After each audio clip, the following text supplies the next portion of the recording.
Wa man tarakal haram wa kalal halal saffat fikru. Siapa orang yang makan halal, menjaga dari yang haram, ini enggak, makanan tidak ada sedikit pun yang haram, maka saffat fikru, maka akan bersih pikirannya. Pikiran itu bersih, Masya Allah. Tidak ada pikiran yang aneh-aneh, tidak ada yang kotor-kotor, tidak ada yang jahat-jahat. Dari mana sumbernya? Dari makan yang halal. Ini sumber segala kebaikan. Pikiran kita minta maaf, kita yang paling tahu tentang kita. Kadang pikiran kita melayang-layang tidak keluar, memikirkan ini, memikir jahat, memikir maksiat, memikir segalanya. Kita di bulan Ramadan pikiran maksiat kadang. Tunggulah selesai Ramadan kulanjak ke juga ini. Alhamdulillah. Ada orang mau luar Ramadan mau maksiat. Kenapa datang pikiran ini? Kenapa datang ini? Yang ada di dalam benak kita ini, itu sumbernya dari makan yang haram.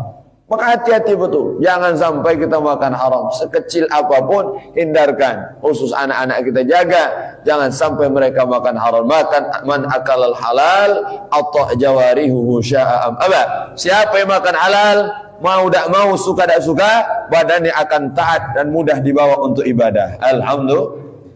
Jadi renung untuk saya dan kita semua, kenapa kita kalau ibadah itu berat, baca Quran sungkan, sedekah Masya Allah luar biasa sulit, mau majelis ta'lim Allah berat, Masya Allah. Padahal ini tahu kita pahala yang besar luar biasa. Kenapa berat? Sumbernya ada dalam diri kita. Maka minta ampun kepada Allah, ampunkan dosa-dosa kami, bersihkan semua kesalahan kami ya Allah. Amin ya rabbal alamin. Akal haram, hati-hati betul. Maka siapa orang makan halal atau jawarihu sya'am aba, akan taat, akan mudah diajak baik, tubuhnya akan ringan untuk melakukan amal soleh. Alhamdulillah, nikmat. Maka ini sumber kebaikan saat kita bisa menjaga saffat fikru, pikirannya bersih, Masya Allah. Jadi ilmu ini memang luas, dari ilmu ibadah, ilmu tentang keimanan, ilmu tentang kebersihan hati, bersihkan semua. Ini yang pertama. Jadi tanda orang baik, orang yang Allah berikan pemahaman tentang ilmu agama, sehingga ibadah semakin mantap, hatinya semakin bersih, keyakinannya semakin kuat. Yang kedua, orang kalau diinginkan Allah jadi hamba yang baik, maka dia akan zahidan fid dunia, akan zuhud terhadap dunia ini, tidak rakus terhadap dunia. Bekerja tetap semangat, tapi tidak rakus ya. Tidak rakus, yang bagian kita inilah yang kumakan, inilah yang kuambil. Tak pernah iri dengan yang lainnya, tak rakus ya. Tetap Allah yang pertama, tetap Allah yang paling utama. Bekerja tetap, namun saat Allah panggil kita datang. Datang mau dipanggil Allah, karena tidak ada panggilan terhebat selain panggilan Allah Subhanahu wa Ta'ala. Pejabat, konglomerat, orang kaya, atasan yang manggil, atasan bisa berganti, tapi Allah selama-lamanya. Maka ini luar biasa. Sesibuk apapun kita bekerja, jangan lupakan Allah dalam aktivitas kita. Yang pertama, karena hidup ini hanya dua nunggu. Nunggu pertama, nunggu panggilan azan. Hidup kita ini nunggu azan. Maka mukmin itu bainal hasanatain, antara dua kebaikan. Kita ini hanya antara dua kebaikan. Pertama, hasanatun qad qadaha, kebaikan yang sudah kita lakukan. Salat subuh tadi selesai kita lakukan, sedang menunggu kebaikan berikutnya. Wa hasanatun yantadhiruha, dan kebaikan yang sedang kita nanti. Apa itu? Salat zuhur. Dari subuh nunggu salat zuhur. Dari subuh ke zuhur isi aktivitas. Ada yang bekerja, ada yang ke kantor, ada yang buka toko, ada yang antar anak, ada yang belajar, ada yang bertani, ada yang berkebun, ada yang duduk di pemerintahan. Nunggu waktu salat, nunggu zuhur. Alhamdulillah, kalau Ramadan ini Masya Allah, zuhur ramai, kajian zuhur ada. Masya Allah, saya datang kajian zuhur jam 11 kurang lebih, lihat masjid itu ramai. Ramai masjid, Masya Allah, tumben ya ke masjid ramai. Pas buka lawang, tidur galuh. Kira tadi baca Quran. Alhamdulillah, nunggu waktu sholat deh. Iya, Ustaz, daripada duduk yang tidak jelas di masjid aja.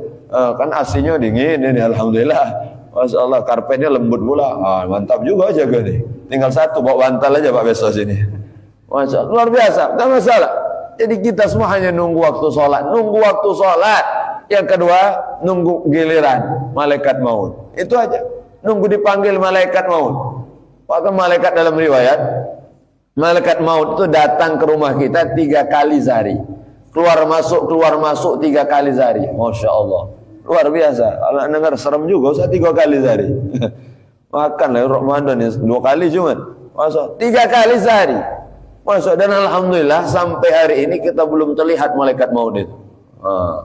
Kalau tanya ada ibu-ibu yang terjenguk malaikat maut tadi, alhamdulillah. Kalau belum, kalau sudah caknya saya tadi liwat, nah wassalam berarti balik ini. Apa arti tidak lama? Malaikat itu selalu memantau kita. Kapan nih nak diambil ini? Kapan nak dijemput nih? Tinggal dipanggil aja. Kat, lanjak ke malaikat. Maka malaikat saat melihat kita ibadah senang luar biasa. Senang, malaikat itu senang dengan kita. Maka tidak heran kalau nanti orang ahli ibadah itu dicabut dengan pelan-pelan. Masya Allah, aku demen dengan dia, aku senang dengan. Cabut pelan-pelan, dibentangkan sayap malaikat. Allah takhafu wa la tahzanu wa abshiru bil jannah. Jangan takut, jangan khawatir, jangan sedih. Dibentangkan sayap malaikat. Inilah tempat kembali surganya Allah Subhanahu. Melihat keindahan surga, maka dia pun lupa tentang sakitnya sakarat. Sakarat itu sakit luar biasa, seperti satu lubang yang ditusuk 100 pedang di tempat yang sama.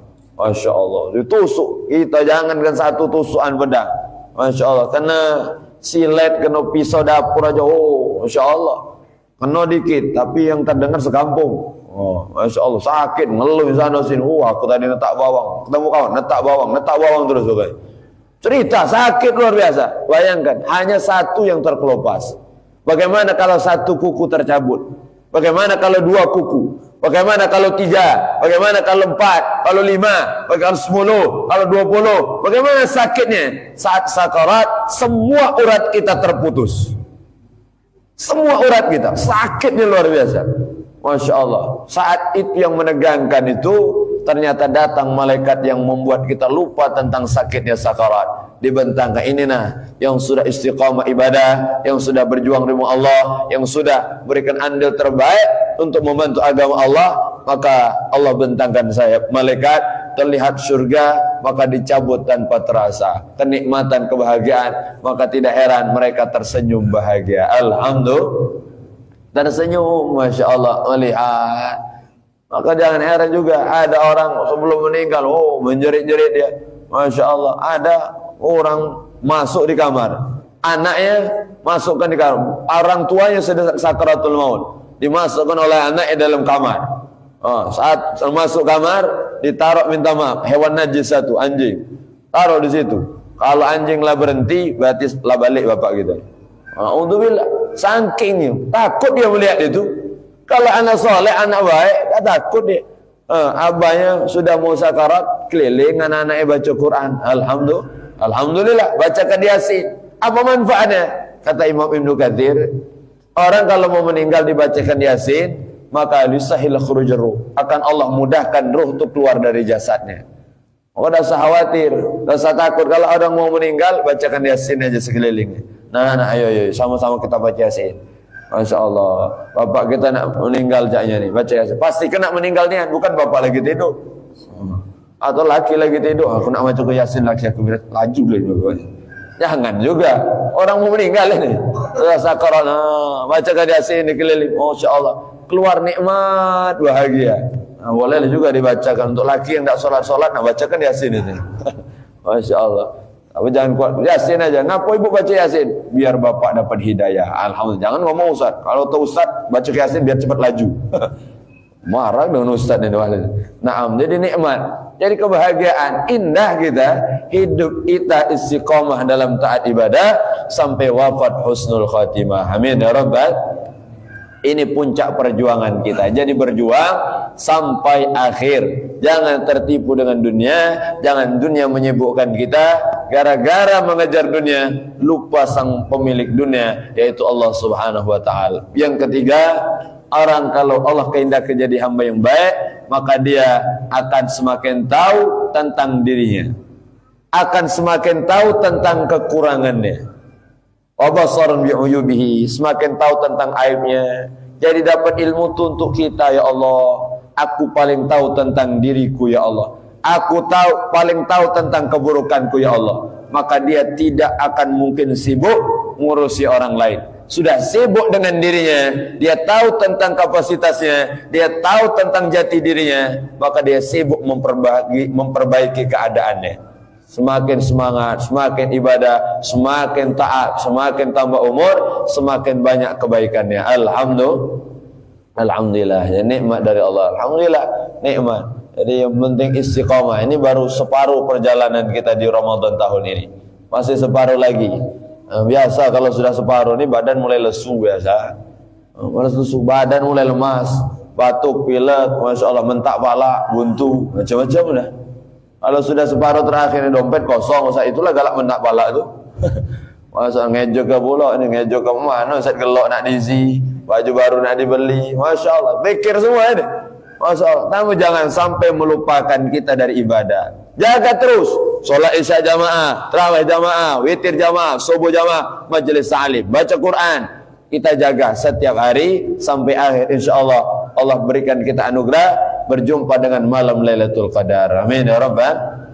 Istiqomah aja, isya jamaah, subuh jamaah. Insya Allah, man sholat isya fi jamaah, faka'anna maqama nisfal lail. Siapa orang yang sholat isya jamaah, seperti menghidupkan separuh malam dengan ibadah. Wa man sholat subuh fi jamaah, siapa yang sholat subuh jamaah, seperti menghidupkan semalam suntuk dengan ibadah. Alhamdulillah, capek apapun kita, jaga terus, istiqomah terus sampai akhir. Mudah-mudahan Allah berikan kemudahan, kekuatan untuk kita semua. Amin ya Rabbal. Alhamdulillah, alhamdulillah.